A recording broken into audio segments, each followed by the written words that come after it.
তোমাদের ইতিমধ্যে বার্ষিক পরীক্ষা শেষ হয়ে গেছে। তোমরা এখন অনেকে সিদ্ধান্ত নিয়েছো তোমরা অনেকদিন একটু চিল করবা, একটু রেস্ট নিবা, আরাম করবা। তা আমিও চাই তোমরা রেস্ট নাও, আরাম করো। কারণ তোমরা দীর্ঘদিন একটা বাজে পড়ালেখার সিস্টেম থেকে একটা বার্ষিক পরীক্ষাটা অনেক কষ্ট করে দিয়েছো। তোমরা অনেক পড়ালেখা করতে হয়েছে বার্ষিক পরীক্ষা। কারণ কোনো স্কুলের প্রশ্নের সাথে কোনো স্কুলের প্রশ্ন মিলছিল না। এছাড়া সাজেশন গুলো অনেক বড়, বড় ছিল। তোমাদের অনেক বেশি পড়তে হয়েছে। তাই তোমাদের এখন একটু রেস্ট নেওয়া দরকার। ঠিক আছে, রেস্ট নেওয়া। কিন্তু তোমাদের দেখো, তোমাদের কিন্তু বইগুলো আসতে অনেক দেরি হবে। তোমরা কিন্তু জানুয়ারি মাসের ১ তারিখে বই পাচ্ছ না। তোমাদের কিন্তু দেখো ৮০,০০০ পাঠ্য বই বাতিল করে ফেলছে এনসিটিবি। দেখো জানুয়ারিতে সব শ্রেণীর নতুন বই দেওয়া সম্ভব নাও হতে পারে।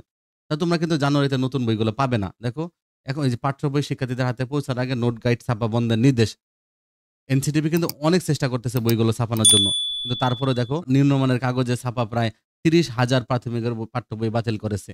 তারপর আবার দেখো তোমাদের নিম্নমানের কাগজ ছাপা অগ্রণীর ৫০,০০০ পাঠ্য বই বাতিল। এমন অনেক পাঠ্য বই এখন বাতিল হয়ে গেছে। কারণ এরা নিম্নমানের কাগজ। তো তোমরা যে পাঠ্য বইগুলো পাবা অবশ্যই একটু সুন্দর কাগজে পাবা। কিন্তু এখন তোমাদের এইগুলো পাইতে কিন্তু অনেক দেরি হবে। তো তোমরা যদি এখন তোমরা দেখো তোমাদের দীর্ঘদিন পড়ালেখা না করার কারণে ডিসেম্বর মাসে যখন বার্ষিক পরীক্ষার রাতগুলোতে একটু কঠোর পরিশ্রম করছো পরীক্ষাগুলো দেওয়ার জন্য, তো তোমাদের কিন্তু একটু ব্রেন হলো ফিরে আসছে আগের থেকে। ওকে? মাঝখানে তোমাদের যে অবস্থা হয়েছিল সেখান থেকে ফিরে আসছে। এখন এই ফ্লোটা তোমরা একটু ধরে রাখবা। এই ফ্লোটা ধরে রাখার জন্য তোমাদেরকে এখন থেকে মিনিমাম একটু করে প্রতিদিন তোমরা ২০ মিনিট করে স্টাডি করলা। হয়তো তোমরা একটু ম্যাথ করলা অথবা একটু ইংরেজি গ্রামার শিখলা অথবা তোমার অন্য কোনো একটা সাবজেক্ট যার বিজ্ঞান ভালো লাগে, যার যেটা একটু কঠিন সাবজেক্ট মনে হয় সেই সাবজেক্টে একটু করে রিডিং পড়লা। ওকে?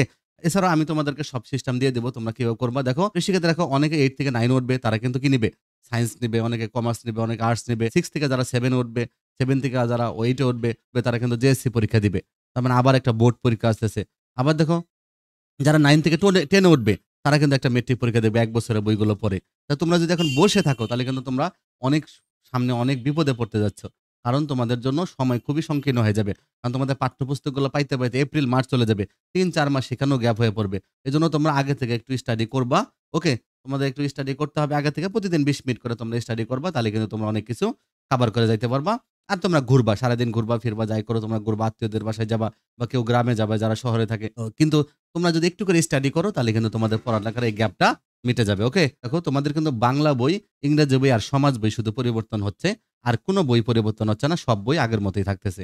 শুধুমাত্র কভার পেজগুলো চেঞ্জ হবে। প্রিয় শিক্ষার্থীরা তাহলে তোমরা এখন এই ৩ টা বই বাংলা, সমাজ, ইংরেজি এই ৩ টা বই বাদ দিয়ে বাকি তোমরা বইগুলো পড়ালেখা শুরু করতে পারো একটু, একটু করে।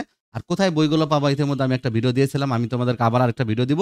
সেই ভিডিও থেকে তোমরা বইগুলো নিয়ে এই বইগুলো পড়তে থাকো। হুবহু এই বইগুলো আছে শুধুমাত্র বাংলা, ইংরেজি, সমাজ বাদে। বাংলা, ইংরেজি, সমাজের কি, কি থাকবে, কি, কি থাকবে না আমি এগুলো এই ভিডিওতে দিয়েছি। কিন্তু তোমরা এগুলো হয়তো না বুঝতে পারো। কারণ বইগুলো যেহেতু তোমাদের হাতে নেই। এখানে অনেকগুলো বই বলা আছে কোনগুলো বাদ দেওয়া হয়েছে, কোনগুলো রাখা হয়েছে। আবার ইংরেজিতেও এখানে আছে কোনগুলো বাদ দেওয়া হয়েছে।